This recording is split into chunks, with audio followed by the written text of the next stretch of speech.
Welcome back everybody, and thanks to those of you who sent in some examples of work last week about werewolf transformations. Hopefully some of you also took a look at the Hunter Hunted guided reading session activity, and of course it's not too late to send me an email with any work that you've done there. I'd love to see how you got on with either of those. I really would love to hear from as many of you as possible.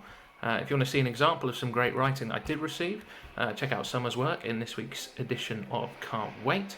And maybe to encourage a few more examples of work being sent in this week, I'll give a shout out to any of you Year Sixers on this channel who send me some work to look at. Maybe even pass on some messages for you. But without further ado, and because I love werewolves, I'm going to do a little demo write with you today. And the aim of the piece today is going to be on poetry, but still with our werewolf theme. So thanks very much to Alice for the inspiration for this video.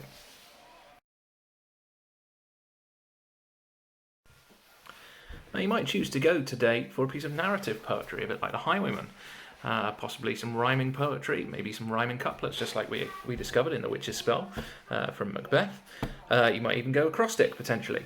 Today I'm going to go for a bit of a more free-form poetry, because I feel like that's the best way that I can use vocabulary that I'm most interested in, that I'm really able to communicate exactly what I mean with my reader, and that my reader gets the exact message that I want to put across.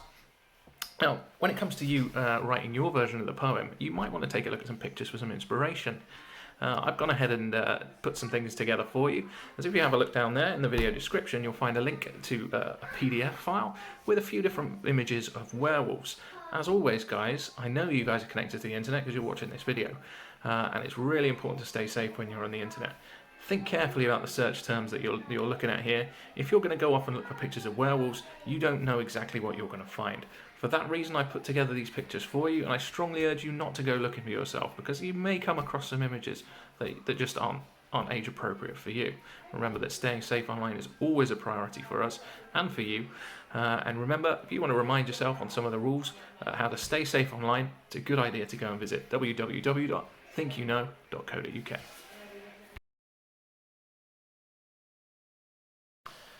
Then back to the writing then.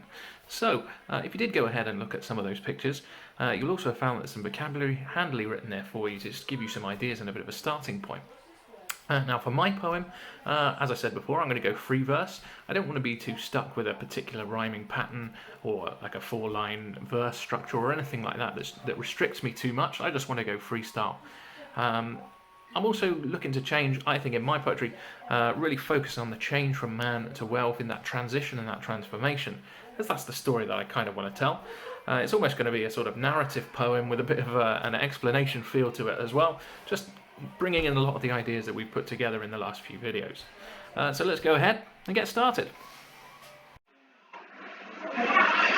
As you can see, I've gone ahead and set up my screen ready to go.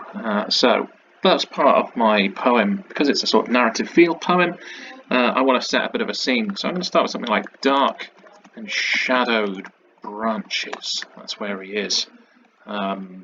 Snapping twigs.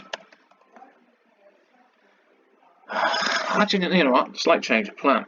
I was going to just start with dark and shadowed branches, but now I want to get a slight sense of movement. So through dark and raking branches. That's much more like a bit of a movement feel. Actually, rather than branches, it's a bit tame. I'm going to be specific.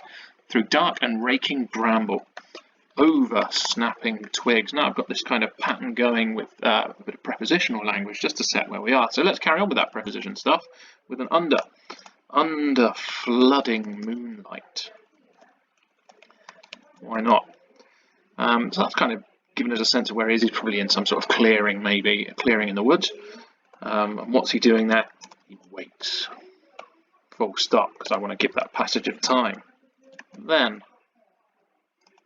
a lonely howl. Lonesome howl. Solitary. A solitary howl. Why not? Solitary howl. He's all on his own. That little phrase maybe is marking a transition from where I'm saying where the creature is to maybe the next stage where perhaps I start to explore his actual feelings. He's got this kind of yearning. Actually, yearning's a really good word, so let's go with a strong yearning. Strong magnetic yearning. I know it's not really magnetism, but you get the sense of that. Is it strong? Is it strange? Let's go with strange. That gives us a bit more of a clue that it's not really magnets. Strange magnetic yearning surging through his veins. What else would be going through his veins? I mean, obviously blood there. Let's go hot blood pulsing. And I want to give that sense that blood rushing through his head is going to give him this confusion. That loud noise, crescendo might be a nice piece of language there. Crescendo in his changing brain, because then I've got this little opportunity here to go with veins and brain. It's a slight rhyme. I don't want to be stuck with this rhyming pattern for the whole poem, so it's the only time it's happening, but it's quite a deliberate choice, and it just seems to, I don't know, it sort of flows nicely in my mind. I'm not sure about hot blood either. What about frenzied? Hot frenzied blood. Yes, that gives a real sense of this kind of panic and strangeness and the full pull and power of it. So what would he be like now with its changing brain? With our explanation text, we explored the fact that he could see or hear much more clearly. So let's go with senses heightened. Now he knows everything around him. Electric shock, feel. It's like a feeling of electricity, like that powerful jolt. Actually, jolt's quite a nice word. I think we might need to use that in a minute. What will happen to his muscles? Muscles tense and spasm. Spasm is like a really involuntary movement. You can't help but do it. I like that. So now jolting, as we talked about. Jolting, jerking, quivering maybe. That's nice. Muscles tense and spasm, jolting, jerking, quivering. Do you know what as well? I'm going to put a colon in there. Kind of the rules are a bit different in poetry, but that just gives us a sense that these things are very much related. So I quite like how that works for me. I might change it later. Limbs convulsing. If you were with us when we did in the pendulum, you'll remember that a convulsion is a really sort of jerky and unavoidable movement. So now his limbs are convulsing. Spine twisting. Yes, the change is really happening. And then, maybe now a calm before the storm kind of moment, or even a build-up. And then, yeah, maybe that's it. Collapse. Yes, he's just stopped now. He's collapsed.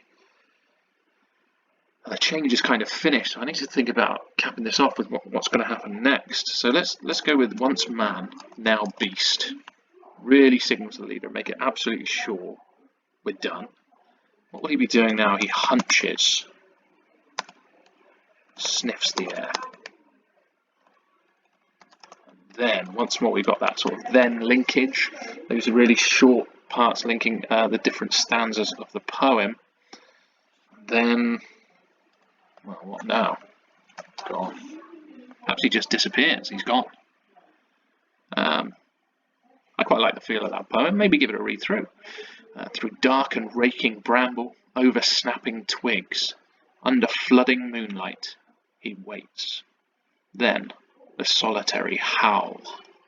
Strange magnetic yearning surging through his veins, hot, frenzied blood pulsing, a crescendo in his changing brain, senses heightened, electric shock, feel. Muscles tense and spasm. Jolting, jerking, quivering, limbs convulsing, spine twisting, and then collapse. Once man, now beast, he hunches, sniffs the air, and then gone. Yeah, I like how that poem's worked out. I don't know if you noticed through the reading of it, this verse here, which I didn't really punctuate except for a full stop at the end, I felt like as I was reading it, I wanted to rush through it as it was kind of build up. Whereas this moment here, after muscles tense and spasm, the colon almost indicated a slowing down, a more regular rhythm and flow that wasn't quite so rushed. I like the way that poem's worked out actually. Obviously that's just a first draft, and the next part of it would be to check it, edit it, fix it, change it, up level it if you could stand that piece of language. But I'm going to leave it as it is now, because I feel like that's given you enough as a model to be getting on with.